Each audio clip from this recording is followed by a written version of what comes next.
नमस्कार मित्रांनो, आजच्या काळात महागाई इतकी वाढली आहे, की घरामध्ये एखादं मोठं आजारपण आलं, तर कुटुंबाचं संपूर्ण आर्थिक बजेटच कोलमडून जातं. हॉस्पिटलची बिलं भरताना अनेकांना कर्ज काढावं लागतं किंवा स्वतःची मालमत्ता विकावी लागते. सामान्य माणसाची हीच अडचण ओळखून केंद्र सरकारने जगातील सर्वात मोठी आरोग्य योजना सुरू केली आहे, जिचं नाव आहे आयुष्यमान भारत योजना किंवा प्रधानमंत्री जन आरोग्य योजना. आजच्या या व्हिडिओमध्ये आपण या योजनेबद्दल सविस्तर माहिती घेणार आहोत.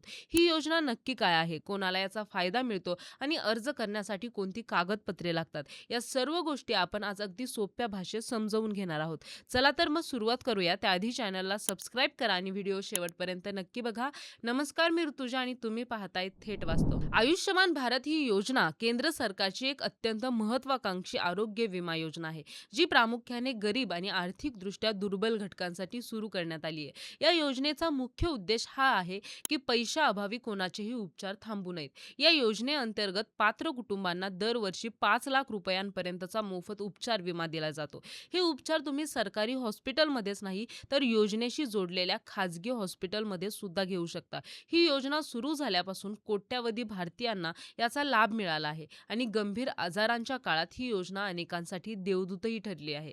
या योजनेचे सर्वात मोठे वैशिष्ट्य म्हणजे यामध्ये कुटुंबातील सदस्यांच्या संख्येवर किंवा वयावर कोणतीही मर्यादा नाही. कुटुंबात कितीही व्यक्ती असो, त्या सर्वांना या 5 लाखांच्या विम्याचा लाभ घेता येतो. तसेच या योजनेत जुन्या आजारांचा देखील समावेश आहे. सहसा खाजगी विमा कंपन्या जुने आजार कव्हर करण्यासाठी काही काळ वाट पाहायला लावतात, पण आयुष्यमान भारतमध्ये तुम्ही कार्ड काढल्याच्या पहिल्याच दिवसापासून गंभीर आजारांवर उपचार करू शकता. यामध्ये कॅन्सर, किडनी विकार, हृदयविकार यांसारख्या 1300 पेक्षा जास्त शस्त्रक्रिया आणि उपचारांचा समावेश करण्यात आलाय. आता आपण या योजनेसाठी कोण पात्र आहे हे समजून घेऊया. या योजनेची पात्रता प्रामुख्याने 2011च्या सामाजिक, आर्थिक आणि जात जनगणनेच्या आधारावर ठरवली जाते.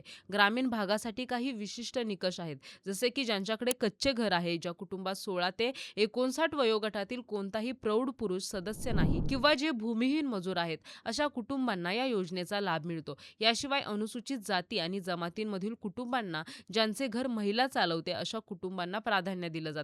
शहरी भागातील पात्रतेबद्दल बोलायचं झालं तर जे लोक असंघटित क्षेत्रात काम करतात, त्यांना या योजनेत स्थान दिलं जातं. यामध्ये कचरा वेचणारे, भिकारी, घरकाम करणारे कामगार, फेरीवाले, बांधकाम मजूर, प्लंबर, गवंडी, पेंटर, रिक्षाचालक आणि हॉटेलमध्ये काम करणारे कामगार यांचा समावेश होतो. थोडक्यात सांगायचं झालं तर त्याचं उत्पन्न अत्यंत कमी आहे आणि जे रोजंदारीवर आपले पोट भरतात, अशा शहरी कुटुंबांना आयुष्यमान भारत कार्ड दिलं जातं. ज्यांचं जीवनमान कठीण आहे, अशा प्रत्येक गरजू व्यक्तीपर्यंत पोहोचण्याचा सरकारचा प्रयत्न आहे. नुकताच या योजनेत एक मोठा आणि ऐतिहासिक बदल करण्यात आलाय, जो ज्येष्ठ नागरिकांसाठी अत्यंत आनंदाचा आहे.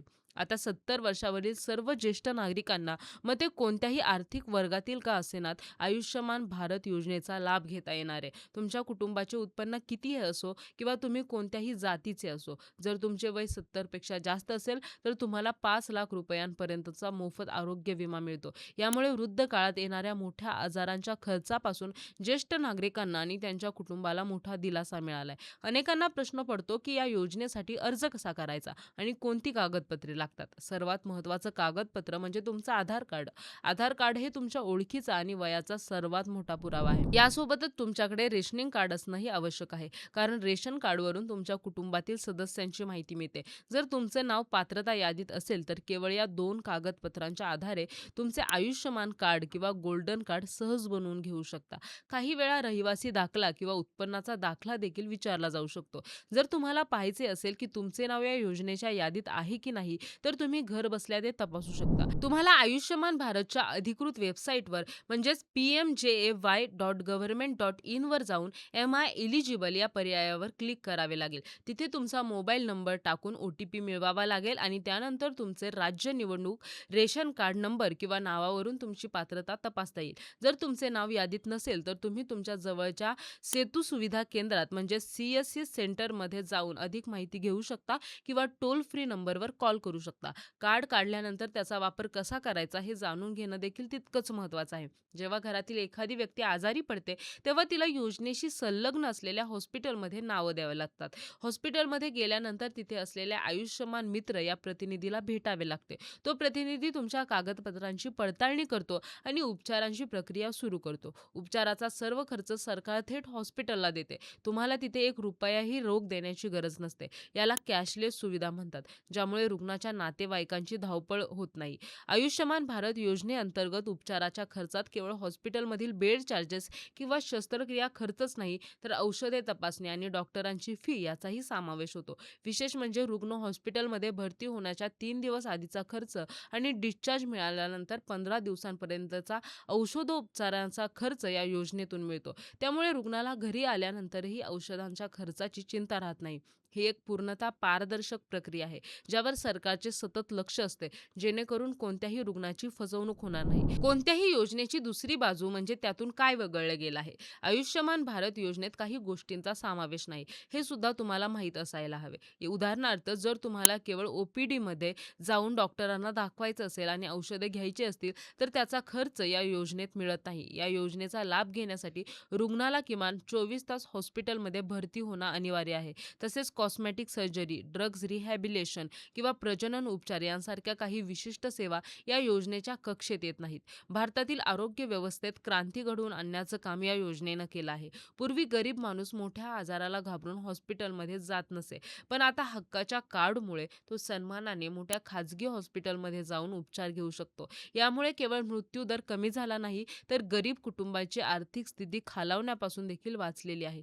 देशातील ग्रामीण भागातील महिलांना या योजनेचा मोठा लाभ मिळालेला दिसतोय, कारण प्रसूती आणि महिलांच्या इतर आजारांवर आता मोफत उपचार मिळणं शक्य झाले. येणाऱ्या काळात सरकार या योजनेची व्याप्ती आणखी वाढवणार आहे. अधिकाधिक खाजगी हॉस्पिटल्सना या योजनेशी जोडण्याचे काम सुरू आहे, जेणेकरून दुर्गम भागातील लोकांना सुद्धा चांगल्या आरोग्य सुविधा मिळतील.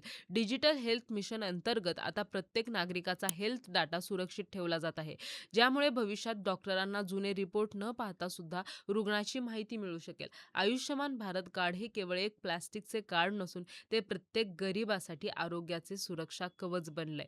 जर तुमच्याकडे अजूनही आयुष्यमान कार्ड नसेल, तर तुम्ही उशीर करू नका. आजच तुमची पात्रता तपासा आणि आधार कार्ड तसेच रेशन कार्ड घेऊन जवळच्या सरकारी हॉस्पिटलमध्ये किंवा CSC सेंटरवर जाऊन आपलं कार्ड बनवून घ्या. हे कार्ड बनवण्यासाठी सरकार कोणतेही शुल्क घेत नाही. ही प्रक्रिया पूर्णपणे मोफत आहे. तुमचं एक छोटं पाऊल तुमच्या कुटुंबाला भविष्यातील मोठ्या संकटापासून वाचवू शकतं. माहितीच्या अभावामुळे अनेक लोक या योजनेपासून वंचित राहतात. त्यामुळे ही माहिती इतरांपर्यंत पोहोचवणं हे आपलं कर्तव्य आहे. शेवटी आयुष्यमान भारत योजना ही खऱ्या अर्थानं अंत्योदय म्हणजे शेवटच्या माणसाच्या कल्याणासाठी आहे. सरकारने या योजनेद्वारे आरोग्याच्या अधिकाराची हमी दिली आहे. पण लक्षात ठेवा, हे कार्ड जपून ठेवा आणि त्याचा गैरवापर होणार नाही याची काळजी घ्या. आजारपण सांगून येत नाही, पण जर आपल्याकडे अशी सुरक्षा असेल, तर आपण धैर्याने त्याला सामोरे जाऊ शकतो. आजच्या या माहितीपूर्ण व्हिडिओमधून तुमच्या या योजनेबद्दलचे सर्व प्रश्न सुटले असतील ही अपेक्षा आहे. तर मित्रांनो, ही माहिती तुम्हाला कशी वाटली कमेंट बॉक्समध्ये नक्की कळवा आणि व्हिडिओ आवडल्यास व्हिडिओला लाईक करा, शेअर करा आणि सबस्क्राईब करायला विसरू नका.